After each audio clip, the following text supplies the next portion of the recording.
Saturday, July 18th. I'm coming to do it with my good friends, Miss Callum Bonner and Miss Geneva Kennedy, who always puts it down.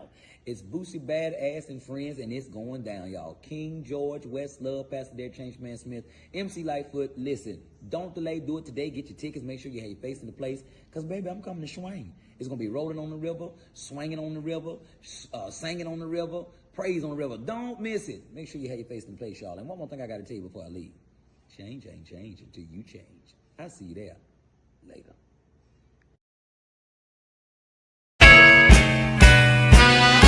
Can I say What it do, everybody? It's Pastor Derek Changeman Smith. Come on in, grab a pen, and make sure you tell your friend I got some news you can use, and it's all about the blues. And speaking of the blues, the 26th Just Blues Awards is going down in Biloxi, Mississippi, and you don't want to miss it.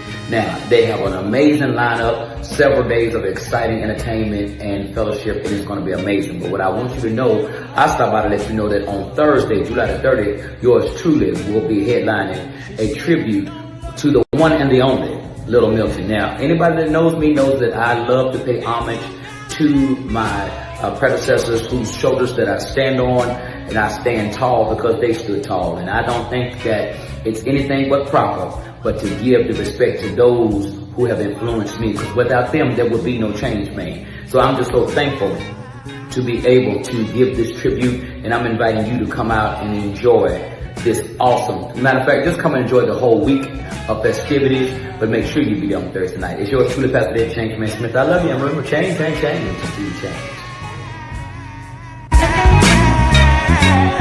to hear my baby say goodbye?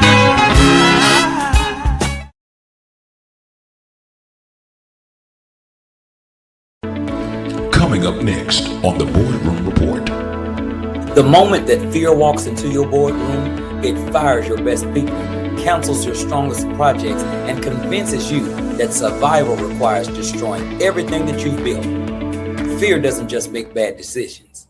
It makes decisions that feel urgent, rational, and absolutely necessary. That is, until the damage is done. Welcome to the BoardRoom Report.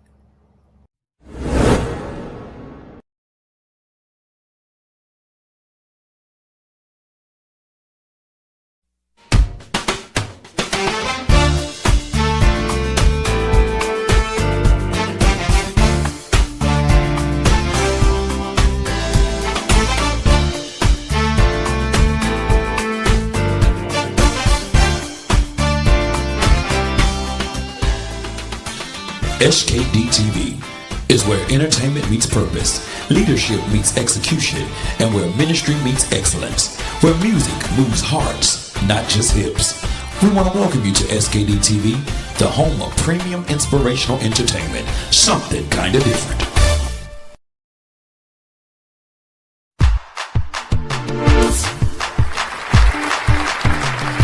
This is the year of expansion. Not theory, not talk. Expansion. Brought to you by the Change Agent Network, powered by SKD Entertainment, and distributed by SKD TV. If you're ready to move, if you're ready to build, if you're ready to expand, then you have come to the right room. Welcome to the BoardRoom Report. Strategic direction for clear execution.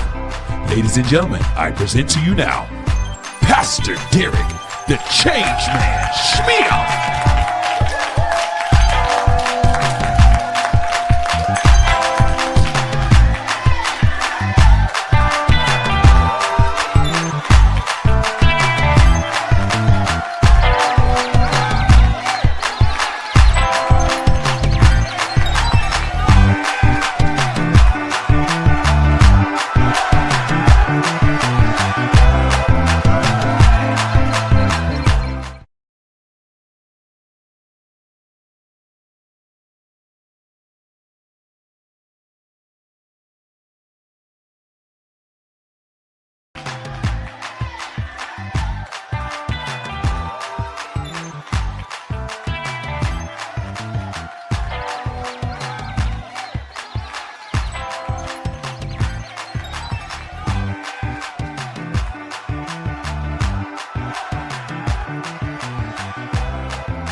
Come on in, come on in, come on in, everybody. Come on in, everybody. Come on in, grab a pen and make sure you tell your friend that Pastor Derek the Change Man Smith is on your screen. That's right. I'm here, and I'm so excited being here for another tremendous episode on a triumphant Tuesday for the BoardRoom Report. Come on in, everybody. Come on in, come on in. Man, we got to get into it tonight. We got to get into it. I want to let you know that we are so excited that we are entering our second season of 2026. And this year, God gave us a charge. He told us back in October of 2025, he said, prepare the people of God for the year of expansion. And so we are excited that the BoardRoom Report is in conjunction with the year of expansion. If you've been with us, you know that we've been planning for this, and now we are in the middle of this. We are literally in the middle of the year, here in the middle of the year of manifestation, the middle of the year of expansion. And I pray that you are getting all the downloads and all the uploads and all the favor and expansion and all of this increase that God has promised for you. And if you're not, I got one question for you. What you waiting on? You got to plug in. You got to plug in. You got to plug in. And if you plug in, I'm telling you today that you will get everything that God has told you to get in this hour. He told me to tell you that this is squeezing season, and Jesus is the reason for the squeezing. He is not stressing you. He is stretching you.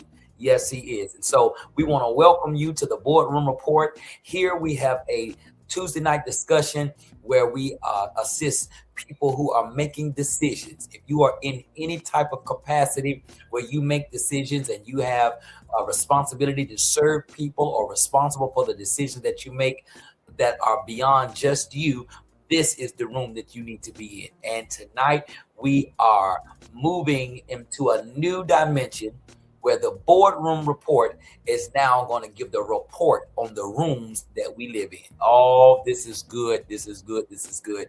And tonight we are very excited about what we have for you on tonight. So I want you to go ahead and get your TYOE notebook, and I want you to get ready to do this deep dive with us so that you can get some structure to your and some strategies and some systems, bring some clarity to your clutter.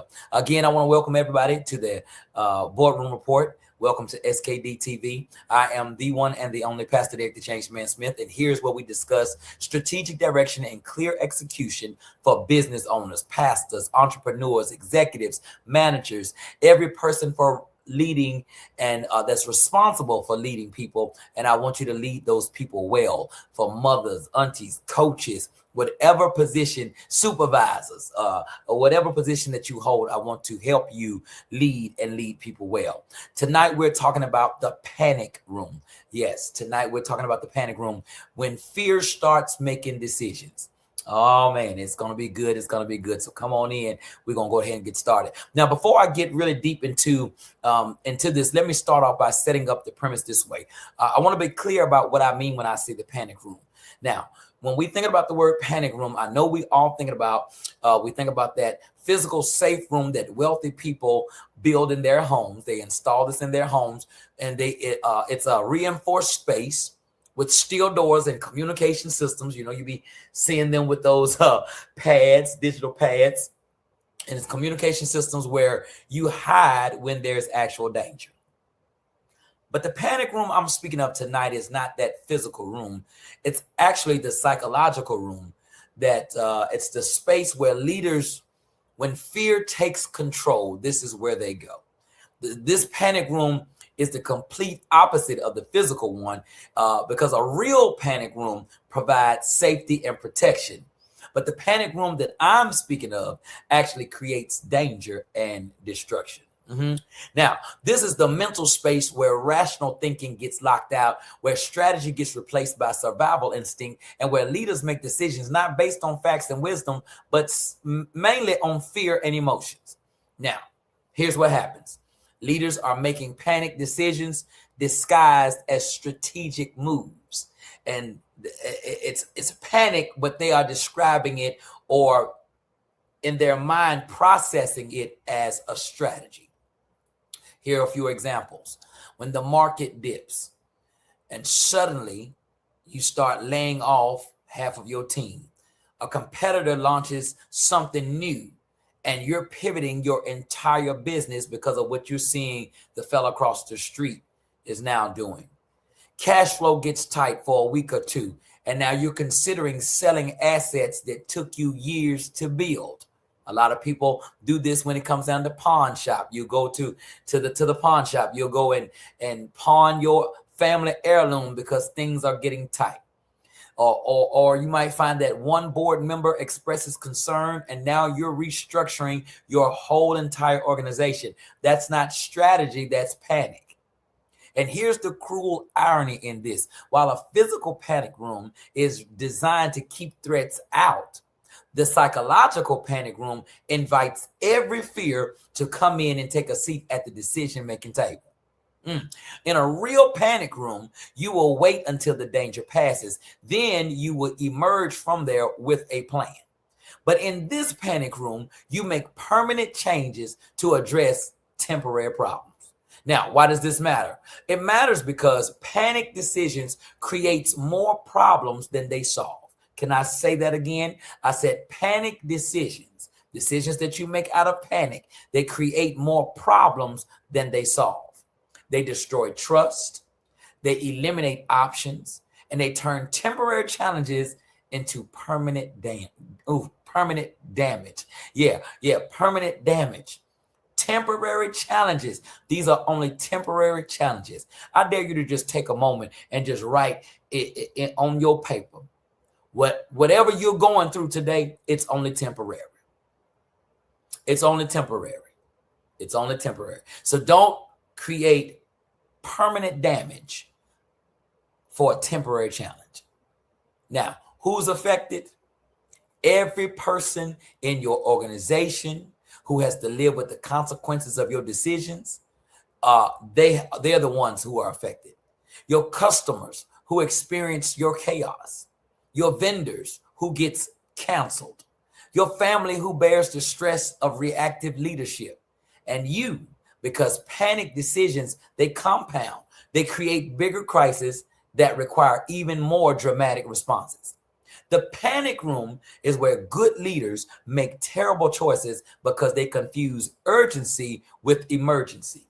They confuse pressure with panic and reaction with response. Oh, that's good. That's good. That's good. Can I say that one more time for somebody that just logged on? Come on in. Come on in. You did not scroll up on this video by happenstance. This was intentional. There's a lot of intentionality in this program, and I know that there's purpose for you to be watching this right now. The panic room is where good leaders, supervisors, pastors, mothers, fathers, the people who are responsible for making decisions. This is the room that they go to, and they make terrible choices because they confuse urgency with emergency, pressure with panic, and reaction with response. Some things are going to come along with the call that's on your life. Some things are going to come along with the mandate that God has entrusted you to. Some things are going to come along. Some pressure just comes along with purpose. And if you don't understand that, you will abort your mission. You will delay reaching success, all because you're not handling what comes along, the side effects that comes along with it. All right. Now, let's talk about the principle of this. The governing principle of this is pressure reveals character, but panic destroys it. Can I say that again? Pressure reveals character, but panic destroys it. Every leader will face pressure. Every leader will face pressure. I'm talking to you. You will face pressure. If you're not in the pressure cooker, wait a while. It's coming. Every leader will face pressure.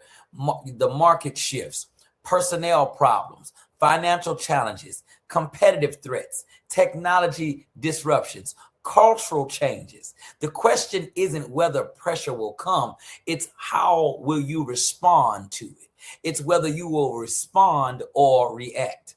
Now, here's the difference that I want you to know, that response comes from your values, your experiences, and your strategic thinking. But reaction comes from your emotions, your fears, and your survival instincts. Now, let me give you a quick biblical example that perfectly illustrates this principle.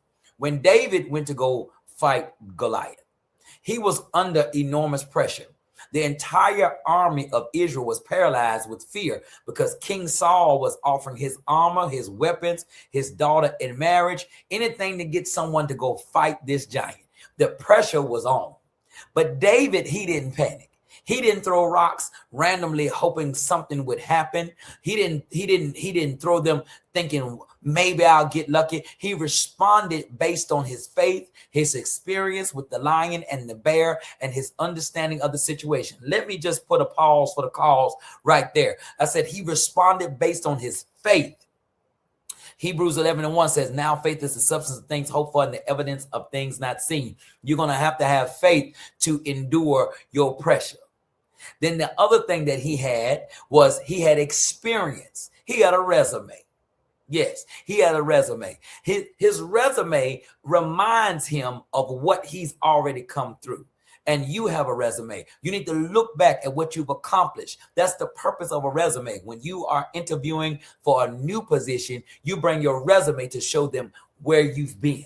So he had his faith and then he had his resume. Oh, this is good. Yes, yes. And so he had experience. He had already killed the lion and the bear and the tiger and oh my. And now he was able to bring those two things to this fight. But there's one more thing that he brought. He brought his understanding of the situation. Again, you must understand the pressure that you're going through. You must understand that if you are beginning to work out and you haven't worked out in a long time and you're now in the gym and you start exercising, whether you're doing stretching or lifting weights or some type of cardio, you need to understand your body is going to respond. You're going to have some aches and some pains that you haven't had in a while. And that is what we call the side effect of you pursuing purpose. And so that's what I mean when he understood the situation. Yeah, check this out. One smooth stone strategically placed because he thought before he acted. He thought before, but look at Saul in the same story. The moment he saw Goliath, panic set in, and for 40 days, for 40 the whole days, he let fear make his decisions. No strategy, no plan. Saul entered the panic room the moment that the giant showed up, and he stayed there until a teenage shepherd boy showed him what leadership looks like under pressure. Now, let me break this down as to what happens in the panic room. First, time compression. All right, this is the first thing. This is where you want to take your notes. Time compression. This is what happens when you enter into the panic room. Everything becomes urgent, compressed. Every decision needs to be made right now. Every problem needs to be solved today. Fear convinces you that waiting equals failure.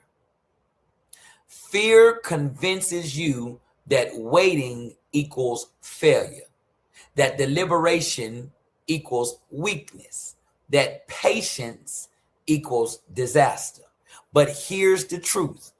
Most of the problems that you have, they feel urgent, but they aren't emergencies. Most decisions that feel time sensitive can benefit from strategic thinking. Most crises that seem immediate have been building for weeks and for months. So time, that's the first thing that you will notice when you enter into the panic room. Everything is compressed. Everything is urgent. It goes from an urgency that makes you now feel like it's an emergency. Here's the second thing. The second thing is option elimination. Panic narrows your choices. You stop seeing alternatives. You stop considering creative solutions. And fear presents you with false evidence. That's what I want to say. Yeah, false evidence appearing real. Either we cut costs or we go bankrupt. Either we pivot or we fall. Either we move fast or we lose everything. The panic room makes you forget that there are usually multiple paths forward. That problems often have more than two solutions. That the choice between A and B might actually be C, D, or combination, as they used to put on those bubble tests, E, all of the above.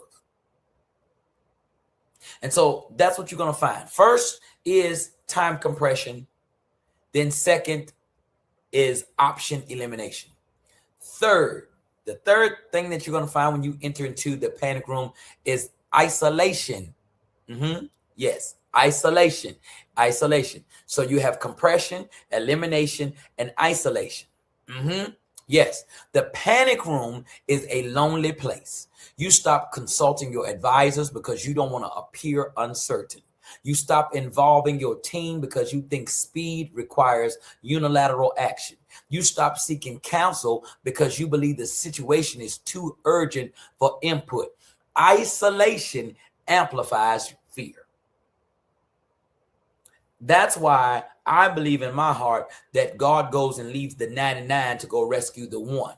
The Bible talks about it's not good that man should be alone. Without having support, no matter what you're going through, no matter what situation, complication, agitation, I want to encourage you today to make sure that you connect with your covenant partners. Not your common partners, but your covenant people. These are people who love you for you, no matter what you're going through, no matter what you're dealing with, they're there for you. If you've got money, they're there with you. If you don't have no money, they're there with you. If you go to jail, they're there with you. You get out of jail, they're there with you. Those are called covenant partners, people that even when you mess up and do some of the dumbest things, because a lot of times smart people really make some dumb decisions, but you need a circle of people or someone that can be there for you, because in this third step, isolation increases. The panic room is a very lonely place. Isolation amplifies the fear. Without perspective from others, your worst case scenario becomes your most likely scenario. And this is what happens. We replay this in our mind. We replay this over and over and over, the worst case scenario. Do you not realize that what you feed will grow and what you starve will die? Can I say it again? What you feed will grow and what you starve will die. And so therefore, it's good to have somebody around you that can help feed into you the positive possibilities. Because if not, you will drown in your own self-sabotage, replaying the scenario that is the worst case scenario, and it's going to become in your mind your most likely scenario. Without input from your team, your incomplete information becomes your complete picture. All right. So now you've got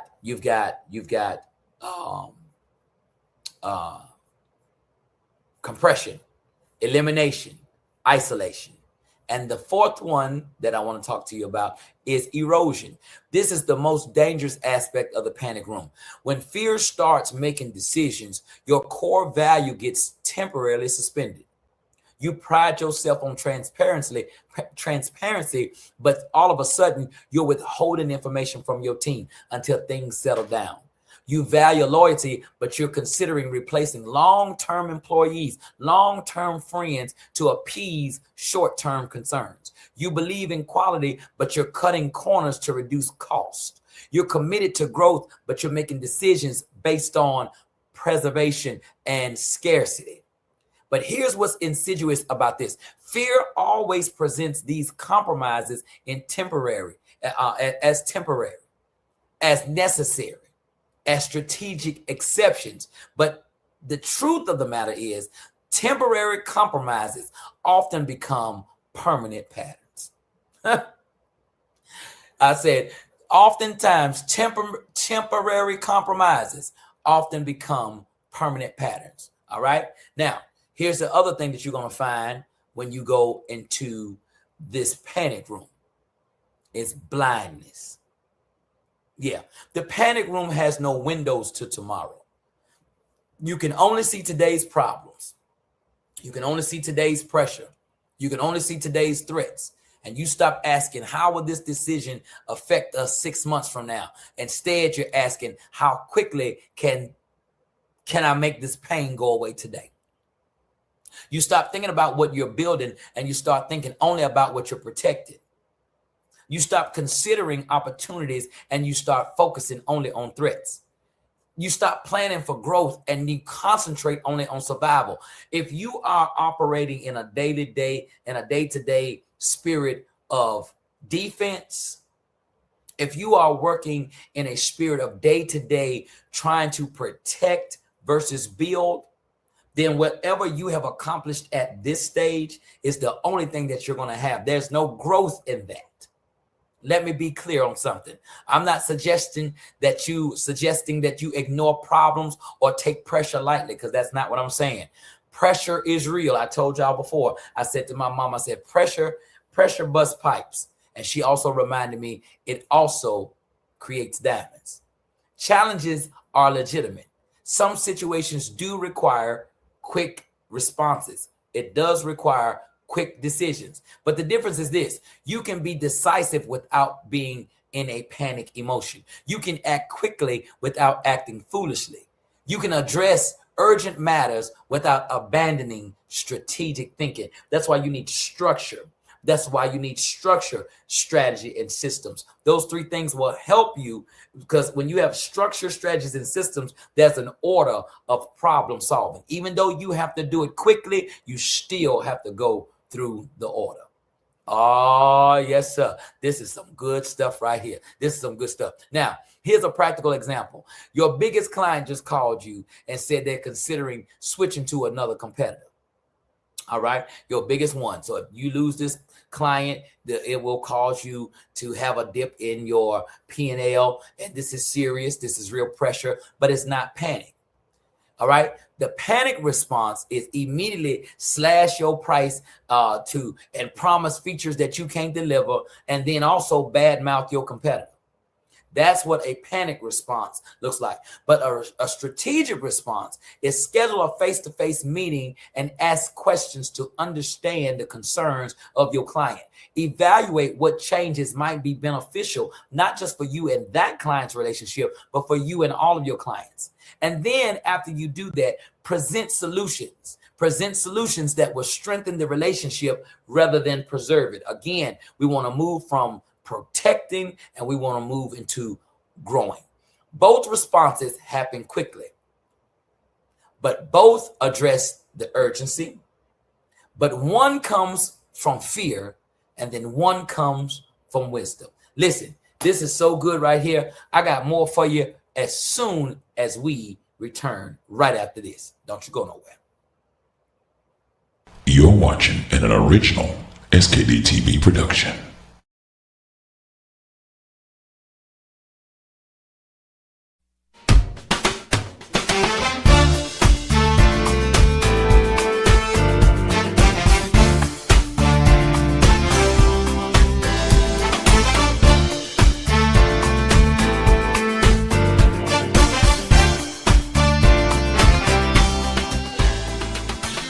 SKD TV is where entertainment meets purpose, leadership meets execution, and where ministry meets excellence, where music moves hearts, not just hips.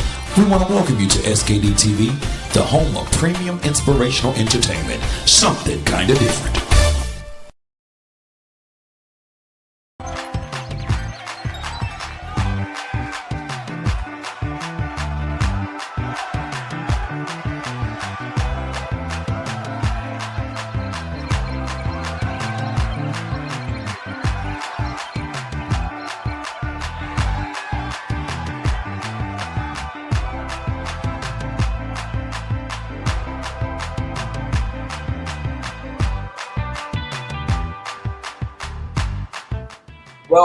Welcome back, everybody. I am the one and the only Pastor Derek, the Change Man Smith. I want to welcome you back to the BoardRoom Report. Here is where we are giving you the clarity to your clutter. And tonight we are talking about the panic room, not the panic room that you're thinking of in the traditional sense of that room that's prepared by wealthy people that they install in somewhere in their house, and walls come down and doors shut down and they go in and got a whole nother refrigerator and living room, and they're prepared for the apocalypse, and then when the mummies come. Now, not talking about that room. We're talking about the room that you go to as a leader when you have to make decisions, when things begin to shift, when things begin to start moving in a way that you are not comfortable, and you move into the panic room. Now, I want to help you tonight with this next path. It's called the path forward. All right. So how do you stay out of the panic room? Well, I'm glad that you asked the question. Here are a few essential strategies. First of all, you need to install early warning systems. First, install early warning systems. Most panic decisions happen because problems were ignored until they became crises. If I don't say anything else, I've said a whole bunch right there that will help half of you all that's listening get some peace in your life. If you stop ignoring the signs, stop ignoring the warning signs, deal with the problems while they are small, while they are manageable. Build monthly client check-ins, weekly financial reviews, regular team feedback. Every early warning gives you time to think strategically. Check your bank account every day. Look at I know you may not have the amount of money that you need to pay those bills, but face them. And I'm telling you, I know that feeling. I've been there before. But knowing the anxiety of not knowing is greater than knowing. I promise you. All right. So install early warning systems. Secondly, I want you to establish decision-making protocols, as I spoke of earlier. Before the pressure hits, decide on how you'll make decisions when pressure does arise. So what information do you need? Who should you be talking with? Who should you be consulting? How much time will you allow? Having protocols prevents fear from hijacking your process. So if you are dealing with a plumbing situation, you don't need to be dealing with your dentist. So make sure that you have already preset preparation context. All right. Establish decision-making protocols. What information do you need and who do you need? All right. Third thing is build a pressure response team. Identify 3 to 5 people who can help you think clearly under pressure. Now, this is another major one, because if you are speaking to people who fall all to pieces when it's an intense situation, they're only going to exalt your anxiety. They're going to only make the pressure cooker feel even more intense for you, and that you don't need. So find you somebody or somebodies that you can speak with, right? That will help you think clearly under pressure.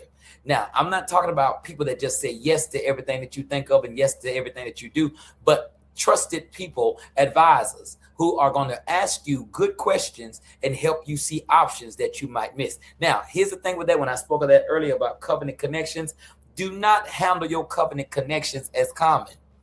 Value those relationships.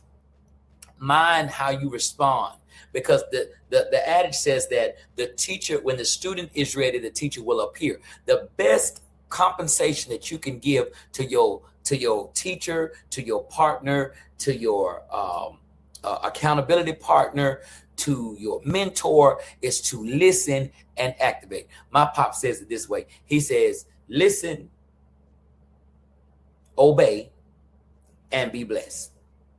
Listen, obey, and be blessed. All right. The fifth thing I want to tell you, the fourth thing I want to tell you is practice value-based decision making. Your core values aren't suggestions for good times. They are guidelines through tough times. Can I say it again? Your core values, your ecosystem, those are not suggestions for a good time. Those are guidelines for tough times. I want to say that again. Your core values, your ecosystem, it's not suggestions for good times. It is guidelines. They're guidelines for tough times. Ask yourself, does this align with who we say we are? Will I be proud of this decision when the pressure passes? Do you know how many people have so much personal torment because they did things that they know they didn't want to do, shouldn't have done, that is not in their character, just because the pressure was on? But remember I told you that the pressure is only temporary. Fifth thing I want to tell you, create space for strategic thinking. Even in crisis, Build in 30 minutes of focused thinking before making a decision. This isn't procrastination. It's the difference between reacting and responding. All right. The sixth thing, communicate transparently. Silence in crisis creates rumors and additional panic.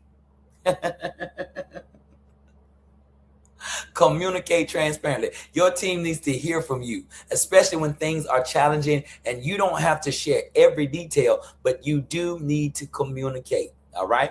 Seventh thing I want to tell you, focus on what you can control.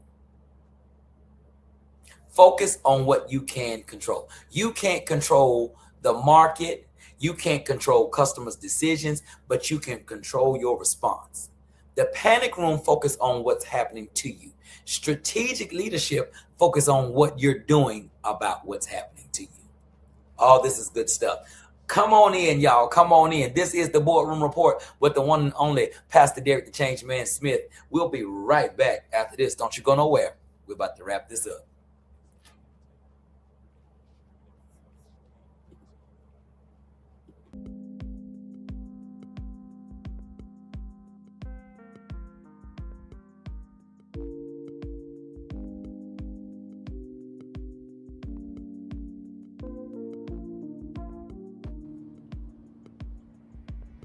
All right, all right. Welcome back, welcome back, welcome back, welcome back to the Boardroom Report. Come on in, come on in, come on in. I hope that you are getting something out of this, because I'm telling you, I know I definitely have. We are talking about the panic room, and now I want to help you with real world application. I want to help you because I always say that information doesn't bring forth transformation, but application of information brings forth transformation. So now let me give you a very powerful example of this in action. Let's say you are a CEO and you've lost your largest client, which is about 40% of your revenue, and they give you a 30 days notice. Now, your first instinct was the panic room, immediately start thinking layoffs and desperate price cuts, and you're thinking about taking away any work at any cost. You're looking at just removing that scarcity mindset. Instead, if you follow protocols, you will call your pressure response team, you'll gather complete information, and make sure you stay connected to your company values. All right.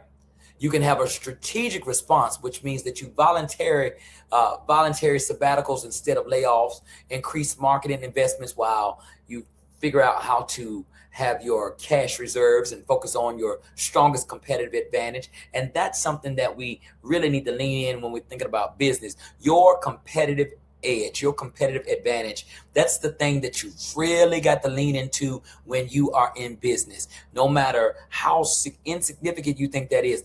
People, I recently was doing some business in real estate, and I was even considering making some moves in this particular endeavor, not so much because of the product, but because of the person that was involved.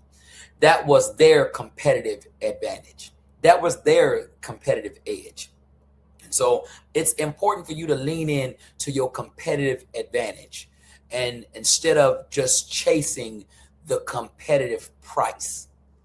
Within 6 months, if you do that, you'll exceed your own previous revenue while strengthening team loyalty and marketing positioning. And culture is so big when it comes to running your corporation. Culture is so important. The mindset. So it's important. It's very important that you take time out and have a strategic response instead of a panic reaction. All right. Now, here's what I want you to understand. Every leader faces pressure. Every leader encounters situations that can trigger panic and panic room thinking. But the difference between good leaders and great leaders isn't the absence of pressure, because that's just impossible. What makes them great versus good is the presence of strategic thinking while under pressure. You have a choice to make, and you need to make it right now before the next pressure situation hits. Are you going to build the systems, protocols, and practices that will help you lead strategically when things get difficult, or are you going to wait? Are you going to wait until you're in the middle of a crisis to then figure out how to handle it? You see, David had a choice when he was fighting Goliath. He could either join Saul in the panic room thinking, or he could remember who God had proven himself to be in previous battles. That's a question I want to ask you today. Are you seeing God as the God that has proven himself in previous battles? David chose strategic faith over fearful reaction. You have that very same opportunity today. You can build practice now that will serve you well in the future when pressure arrives at your door, because pressure is coming. You can establish relationships now that will provide wisdom when you need it, because you can clarify now. You can clarify your values now so that they guide you when fear tries to compromise you later. The panic room is always available. It's easy to enter, but it's difficult to leave. But strategic thinking under pressure, that's a skill that you develop. And you don't develop that just casually. You develop that intentionally. Practice consistently and implement when it matters most. Your next pressure situation is coming. The question isn't whether you'll face it. The question is, how are you going to face it? Will you let fear make your decisions, or will you make strategic choices that moves you forward with your long-term vision? The panic room is waiting, but so is strategic leadership. I want you to choose wisely. I am the one and the only Pastor Dick the Change Man Smith, Crossserve Ministries Worldwide, SKD Entertainment, SKD TV. I want to welcome you to the BoardRoom Report. This is yours truly. You've just been served. I love you. And remember, change ain't change until you change. Don't panic. We'll see you next time.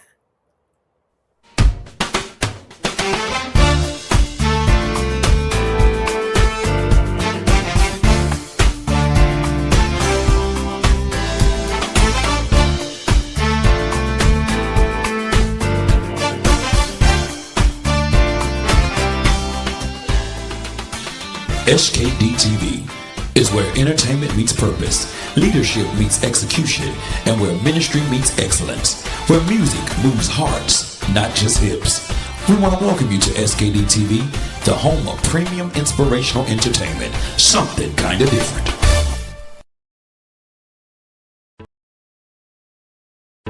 Thank you for watching SKD TV.